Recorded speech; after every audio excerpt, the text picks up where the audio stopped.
boy? How's it going, man? Just chill, bro. It's a good day, my boy. What's up? Not much, man. It's your boy, D'Angelo Rob, y'all. You know what I'm saying? Here. What this is, the Spartan Podcast 2.0. Or something like X Spartan 300 podcast. 300 interviews, something like that shit. What's up, my boy? Yeah, so got Frogs in a Pot coming out May 30th, man. Yes, sir. Yes, sir. Get those 2 leading singles, right? Yes, sir. The leading singles, you got Grave Digger Wings and Miss Vampire Queen, too. Like, really big songs, I think, on this album. Like, just in general, like, I think those are some of, like, my best work I've ever did, music-wise in general. Grave Digger Wings, just diving into some real deep stuff for me. Same as, like, Miss Vampire Queen as well. I would say so. You know what I'm saying? All right, well, let's just dive right into it. Bro, first thing I'm going to ask you is, can you just go ahead and deconstruct your fit right now? Deconstruct the fit? Hold on. Okay, so we got this beanie. I got this off, like, this is an Instagram band, but it's a dude who makes art. And he makes some like really dope art that really inspires me. And I bought a beanie from him. His brand. I got, you know, my chains. My chains is something like, I don't go nowhere without my jewelry, bro. I love my jewelry. Of course, yeah. This is from a brand. I found this as well. Along with, I just be at the mall. Got my ass a little, what's it called? Little Buddha necklace, bro. Real spiritual shit. Got on the, who actually jersey? I think I'm wearing a Penny Hardaway jersey right now. With some baggy black jeans and some Adidas. Shout out Adidas and Reebok.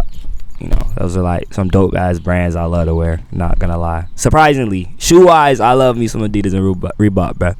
And I might get a little hate for that, but I like that shit. That shit's tough. You ever wear Nautica? Ooh, that's the question. And that was who is that? Andrew Garfield. That's the question. Yeah.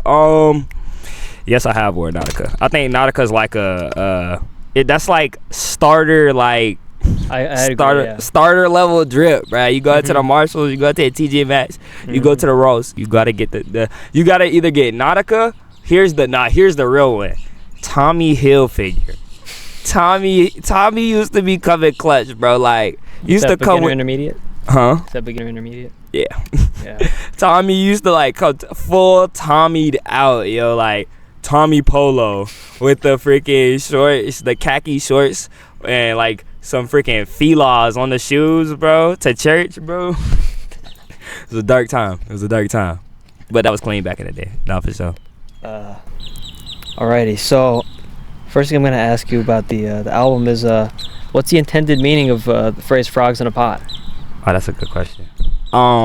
So when I first went to do Frogs in a Pot, I didn't want to name it. I thought Crabs in a Barrel. Crabs in a Barrel. Yeah, Crabs in a Barrel was the first like starter name for this album, and I was like, okay, we'll do Crabs in a Barrel. I'm telling my best friend about it, my creative director, and she's like, "You're not doing that." I was like, "What do you mean no?" I was like, "I think I'm naming it Crabs in a Barrel." She's like, "No, you're not." I was like, "Okay." Did she cite any reasons for her objection? I think she just thought it was too basic. She's like, if you want to do that, basic. Yeah. Okay. She's like, if you want to do that, you're doing Frogs in a Pot. I was like, And she explained the meaning to it, which is essentially, it's the idea that if you take frogs and you put them on a pot, you turn it on, and you start to literally cook them alive, they will not realize the fact that they are, dying. And that essentially just goes into the whole album. Yeah. Could you break that down a little bit more explicitly for me? Explicitly, like,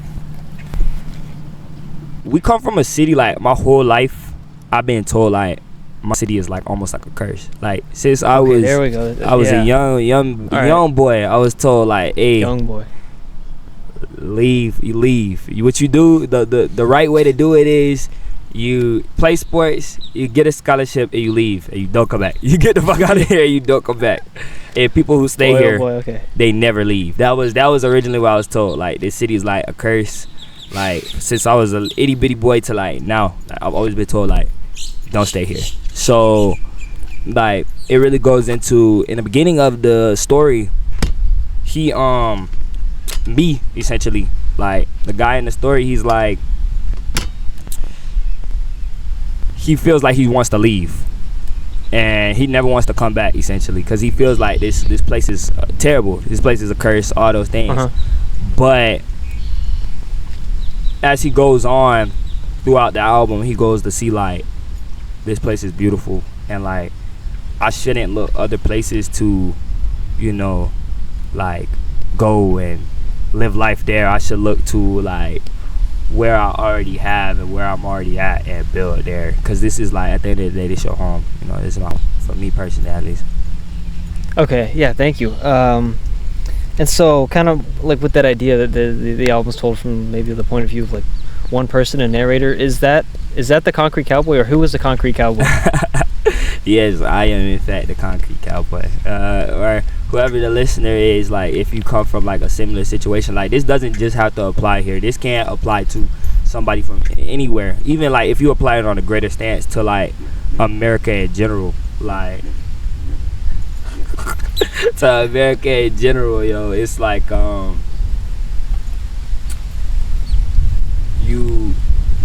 the concept of Concrete Cowboy. Let's start there. Yeah, of course. Concrete Cowboy is a movie, but I had not seen that movie. Okay, I don't think I've seen it or heard of it either. It's got Idris Elba in it. It's a dope ass movie. I actually watched it after I made the song, after I made the album. But the way it came about, me and my producer and my engineer Leonidas was chatting it up, and we was just talking about like really defining the sound that we're trying to create here. Like I've been saying for a real long time, I want to create a sound. I don't want to be like everybody else. I want to create my own sound that's like unique to me. And like going through that, I found like a whole process in which that has to be done. But we were talking one night, and it had to be late as hell. It had to be about 3 a.m. I got school in like 3 hours, but we're chatting it up. We're on the phone, and I'm like talk about where we come from. I'm like, man, we ain't country enough to be like, you know, kind of like in the boonies. We ain't on no farm, but like we definitely ain't city enough to be like New York or nothing like that. Like we still got like heavy like city style area, like real small. And it was just like, I was like, you know what I'm saying, we ain't no cowboys. I was like, we Concrete Cowboys, you know what I'm saying, we got our own thing kind of going on down here, like. And yeah, that's kind of where that came from. Like I really feel like we are a very islander, definitely, like, and that's like definitely shows in my music and just like who I am as a person, like island influence, especially like with the beach and stuff here. But I was like telling Leonidas, like when I was a jit, I was not at the beach like that.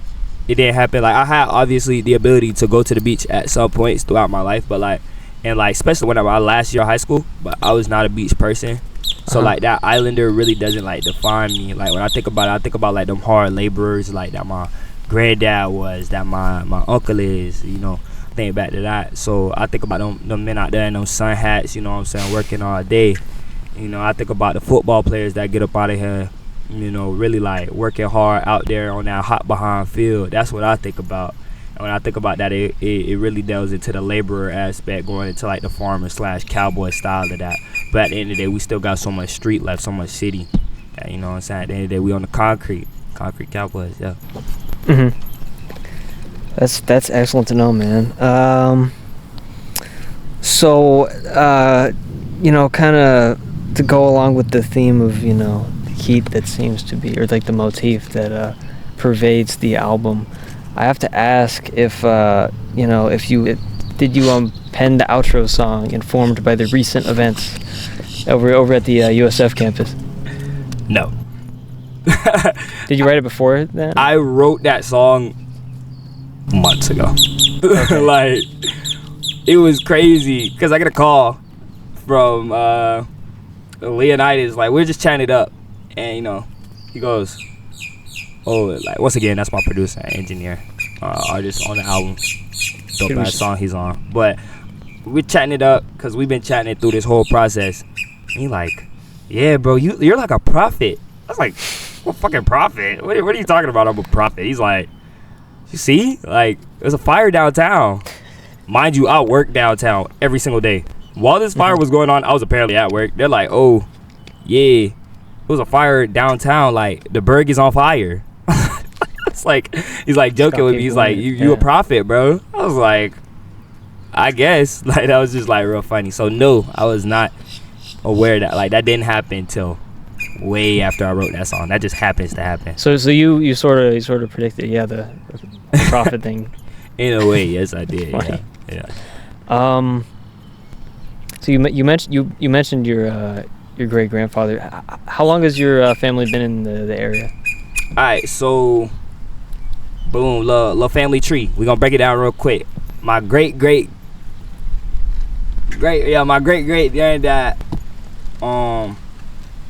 his name was Short Papa.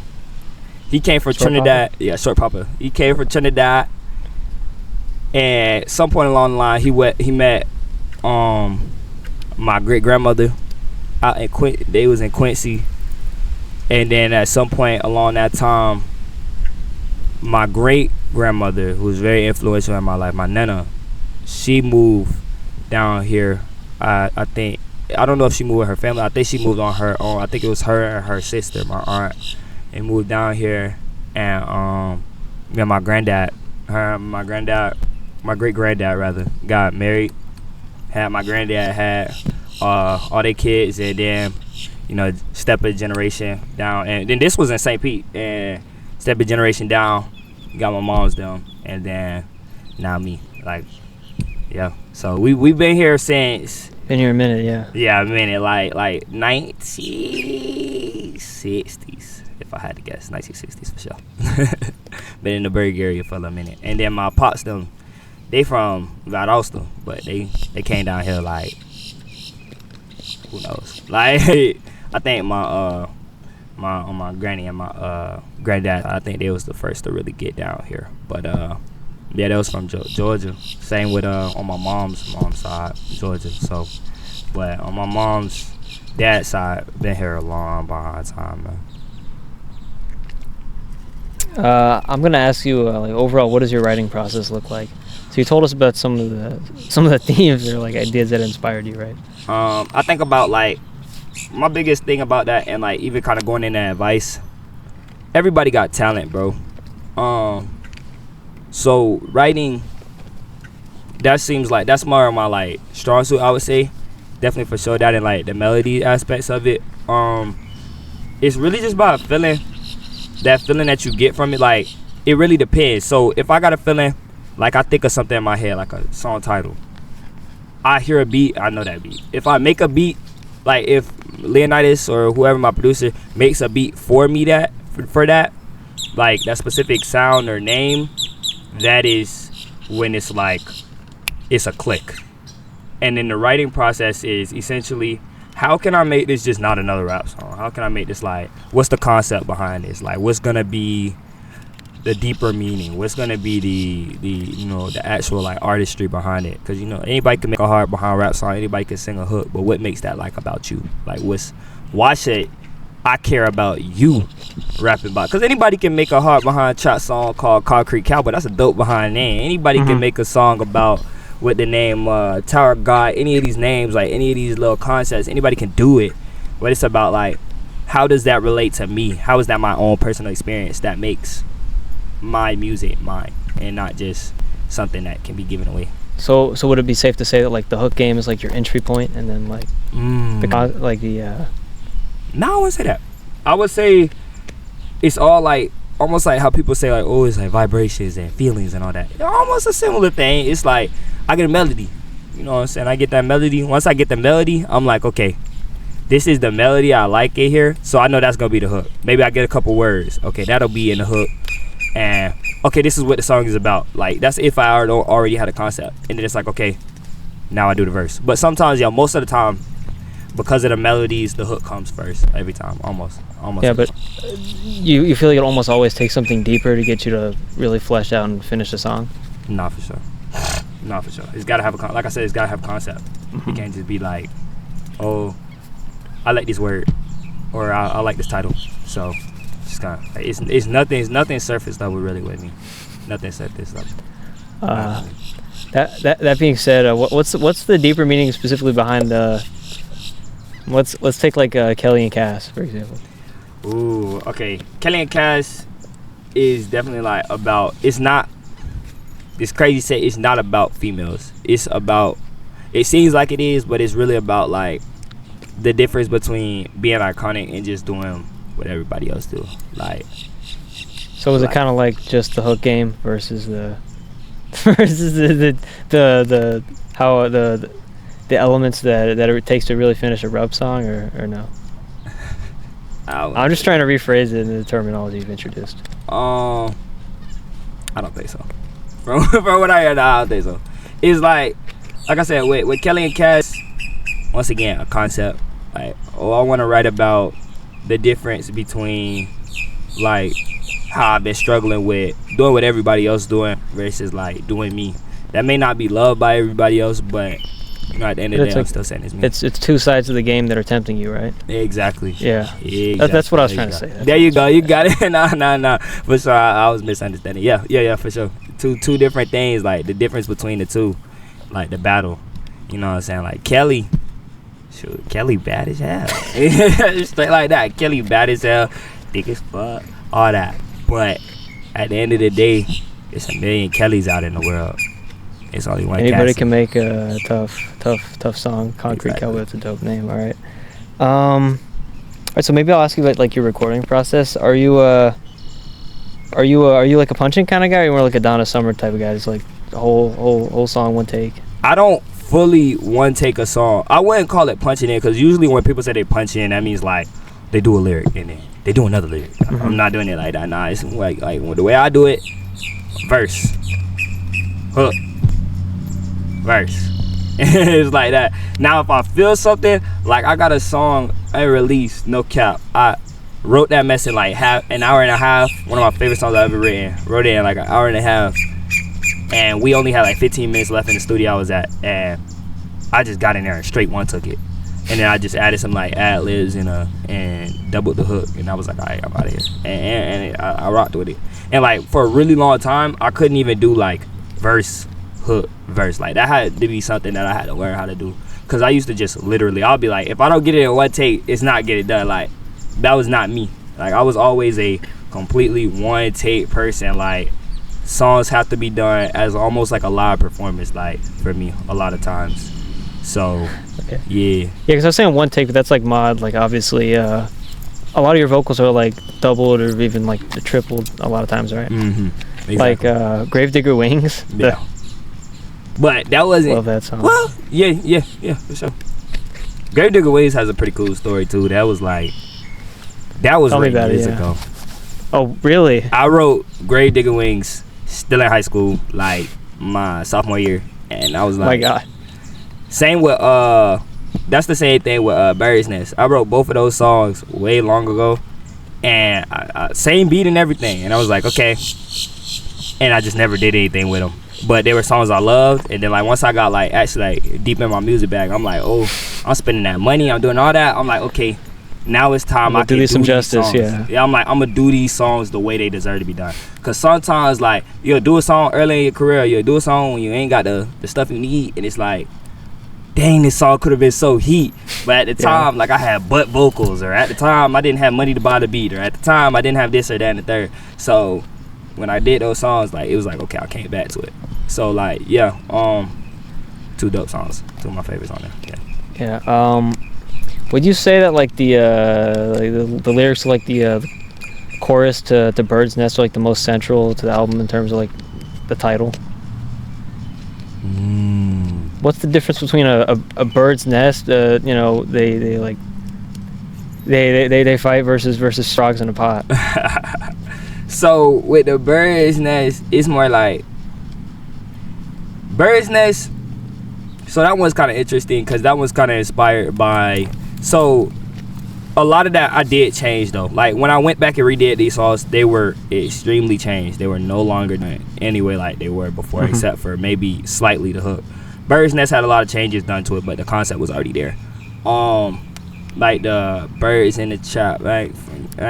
That's from obviously inspired by Travis Scott's Birds in the Trap, Might Sing McKnight, Sing McKnight.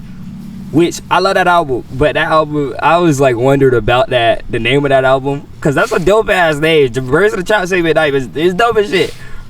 Yeah. What the fuck does that mean, Kobe Bryant? Like I was mad confused on like what does that even mean. So like I definitely did like a lot of research on that. And that kind of like felt like a similar situation that was going on here, like you said, like the correlation between birds in a trap versus frogs in a pot.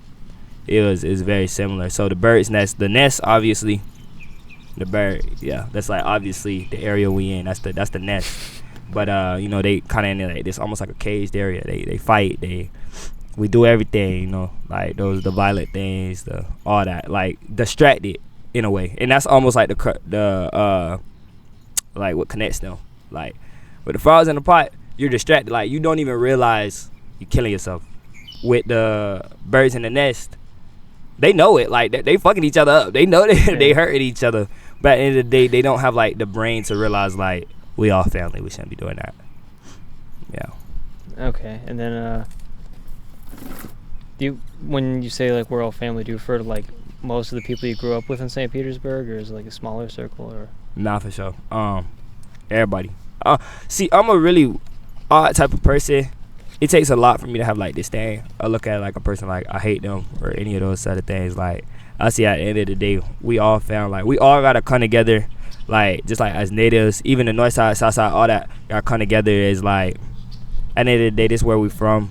We all are very similar. We all are the same person, just different. Like it's kind of like goes into like that Kendrick, Good Kid, Mad City sort of thing. Like we all just people from the same place. We all share experiences. Like I really learned that in school. Like jits that like they may not be from the same neighborhood I grew up in or I was born in, or I may not stay where they stay now. At the end of the day though, we share a lot of the same struggles though. Like we went to the same places. We've been to St. PB's. We've been where we at right now, Lake McGorry. Shout out Lake McGorry. You know what I'm saying? Everybody that been Lake McGorry. Everybody that been at Dale Holmes, that's a big one. Dale Holmes Park, everybody that been to Dale Holmes Park as a jet. Everybody was in that water. Everybody was on that hot ass turf. Like, nigga, we all from the same spot. We all got the same spirit. Everybody die. Everybody got people that die. You know what I'm saying? We all got homeboys, rest in peace. My homeboy who just died. Like, we all got plenty of people that pass away. We all got family. Even if you don't got a homeboy or a brother or whatever, you still probably got, like I said, my nana, my auntie, all of them was here that whole time. They passed away. Shoot, I don't give a fuck. I got my dogs, bro. My literal dogs. Like, it mattered to me so fucking much. I'm finna get them niggas tatted. Because, like, they matter to me so much. I fuck with dogs when I fuck with humans.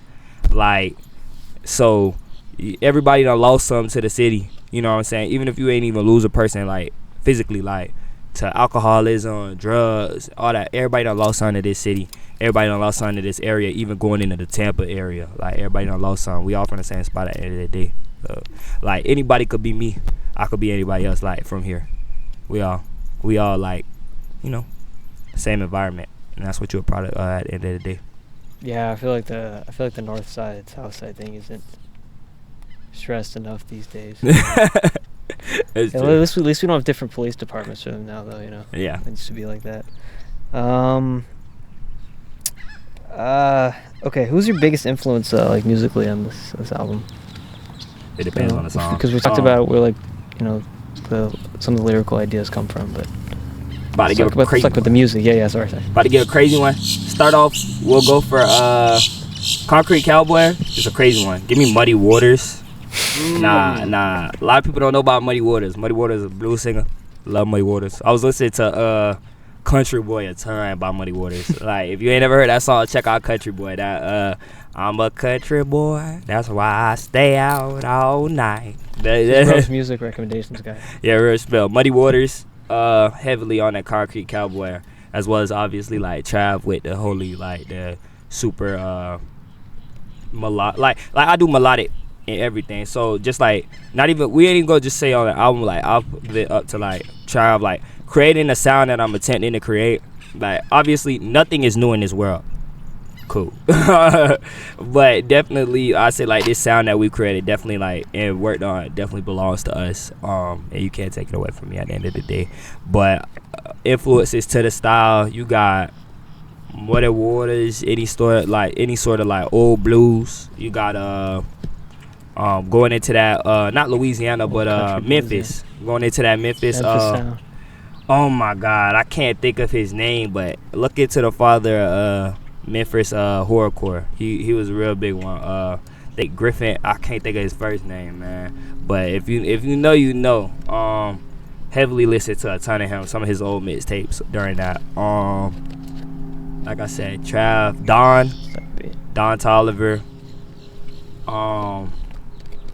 But like when I really think down on it, other than those two, like them real melodic, like kind of scary trap artists, like I even give Timmy Turner Designer. I even give props to that one. I give props to that one because all that sort of like dark like melodies from Trippy to all them who really keep that sound alive, like it definitely has influenced me into creating my sound in general. So on this album, I won't say that I was like sitting up here and I was like, oh, I want to sound like this. Like I never really had like, and that was the biggest thing when creating a sound. You cannot look within your medium. I can't stress that enough. You cannot look within your medium to sound like an artist because you just don't sound like an artist. You have to look at what makes you you. You know, you gotta look at where you're from, like where we at right now. You gotta look at all those things, like different sounds that create you, and then put that in. How can you interface that into your music and let that be your inspiration? Like going outside of music, give me heavy inspirations. Once again, the movie Concrete Cowboy, Harder They Fall, and Raging Bull. Raging Bull was up there. Creed, I love Creed. Any type of like boxing movies, like Creed, all that was definitely up there for me. Trying to think, I feel like there's some more movie influences in there, but Raging Bull and Harder They Fall was two of the biggest ones for sure. So the soundscape is like, it's kind of dark, it's kind of trippy. Is it possibly a little alt or? Yes. In reality, my dream, that's who I want to make a lot of music for. It's like the black the black alternative community, because like we don't have like, we have people, but at the point it's like it's becoming a quote-unquote underground sound, rather than the underground should not be characterized by a sound. It should be more characterized by how you move and operate yourself. So obviously the alternatives and what's not the mainstream is underground, but it shouldn't be all one sound, like all should sound similar, have to sound similar. No, like, so like, yeah, really delving into that, like I would definitely say it's definitely alternative. It's definitely a different style than what's the mainstream, and it's definitely like it's me. At the end of the day, I wouldn't call it mainstream. I wouldn't call it. Like, I would definitely say go as far as to say it's like a little closer to the underground. See, it's definitely alternative for sure. A based off of No Country for Old Men is where I got that name from, and kind of just like the vibe's supposed to be, you know what I'm saying? You that vibe, you sit on the porch. Kind of like serious. I'm sitting on that porch. You see a lot of things. You sit in the right area. You sit on that porch. You see a lot of things. Just like thinking back as a jit, like sitting down waiting for my homies to get out of school, go play. Like you just you get into a lot of things when you bored, or when you sitting on the porch, or when you out here viewing this city. When you really, not even that. When I'm at work, you know what I'm saying. You sit downtown, you'll see a lot of things, man. No, it ain't No Country for Old Men, man. Shout out that movie. That was a good movie. Yeah. I watched that movie. That was pretty tough. I've been outside all day. That's like such so Berg, bro. so Berg. Maybe I should ask you, like, if you had to describe the Berg using just like a couple, maybe like 5 or 7 like different words, like which ones would come to mind? You don't have to say that many. Maybe just as many as you want. All right, this is a crazy one to start off. Give me, like, you saying to describe it, or like we talking about like slang that's used here? What are we going? Yeah. So I was actually gonna ask you next about slang. Okay, so we'll go over describing it first. Right. First, describing it. This is a crazy one. Give me gentrificated. Like, oh my God, I don't think that's crazy at all. Yeah, that heavily dives into like what's going on, like what this album is about in the first place. Like the gentrification of where we going, like where the city is right now. Y'all don't even understand. They trying to like take it away from them. That's quickest clip right now. Yeah, they don't want to take it. They don't want it for us to keep our city, man. This is going from the natives. It's about money, man. So gentrification. I'll say soul. Soul is a cool one. Yeah, it's a lot of soul. I would say I definitely even go into deep with saying like well, I'm about to say like even just I would even say music in general. That's just like that's part of us. Like the music, like you go downtown, bro. You tell me what you see. You see that marching band out there. You hear them clubs bumping. You hear them bars bumping. Yeah. Music is definitely like in depth in us. You look at the marching bands around here, man. Like don't even just look. I'm not telling you look surface level like right now. I'll tell you like look back, man. Look back to the old marching bands that was around here. Like with no pushovers, man. Music is engraved in us. And what's another one I would probably got? I'll give you one more. I say pain. Pain is that's niche, a little emo, you know what I'm saying? A little emo, but I definitely say we're pain. here, man. That's why we're here. I definitely say pain. Like we all pain and unity. Like you'll see the biggest times in the city where people unite the most will be when we lose something, whether that be a hurricane, somebody pass away, any of that. You'll see the city really unite around that. That's the time you see it the most, honestly. Yeah, so I guess this is kind of a slippery one. How do you see your music in relation to? So you mentioned the gentrification as that was the first word you used to describe St. Petersburg, and you talked about but you also expressed like ideas of unity earlier. Yeah. How do those kind of interact with the very non-trivial population of folks who are gentrifying the city now? So, like, heavily what's going on in the city right now is, like, a lot of people, like, it's not even like it's, like, wealthier people from up here, like, just buying up all the land. No. These are from California. These are people from up north, out west, come in, and they're, like, in investment groups and shit. And they really, like, buying up everything, man. Like, they're buying up everything. And then it's like they're making it too expensive for anybody here to afford, as well as going into there's not a lot of jobs right now. They're not putting things here that for like people to work either. It's more like a ton of like apartments going up and shit like that, bro. Like I said, shit that people here can't afford. And it's like it's really been like real deep. Like a lot I touch on in the album, like it's shit that I'll never get to experience because like it's getting taken away. Mm-hmm. Like, yeah. So you said that. So you mentioned Berg slang. Do you want to go ahead and give us your rundown? Berg slang list. Berg slang is literally just like it's literally just Florida slang, man. We pretty much just use the same slang as everybody else in Florida.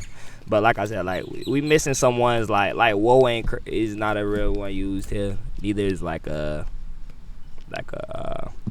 any of those like real Miami ones. But we got like jet, raw. Raw is an old one that's not used no more, so I don't want to get framed. That's not used no more. I just use that one. I'm not gonna lie, I'm a real old head ass nigga, so I use a lot of old ass shit, bro. I'll tell you some shit ain't slick to a can of oil real quick. So I'm not gonna sit up here and be like, honestly delving into that, now that I really think about it, I wouldn't even say I'm the best person to get at that analysis because of that. Like I'm really a real old head ass shit. Like that even go into the word, bro. Like I want to say like up until fairly recently, that word kind of died out for a bit. I didn't start using it until my stepdad. Like I was hearing my stepdad use that shit, and then I caught on to that shit, and you know what I'm saying, it started like kind of coming back up. But niggas was not really. I want to say that shit died out for a little minute too. But yeah, raw was a good one when I was a jet for sure. The basic ones pretty much just Florida slang. So do you see like you use like when you use Berg, is it like very much like in place of St. Pete? Yes. Okay, yeah. Alright, yeah. When I say Berg though, a lot of time I do think of like the area that I'm in, so definitely like more of the down south areas of St. Pete. The south sides of St. Pete. When I say the Berg, mainly St. Pete, mainly more south side areas, more like you got like I said, towards that Dale Holmes, Lake McGorry, towards like, but no, that really applies to all of St. Pete in general. So depends on how you use that. I know that's right.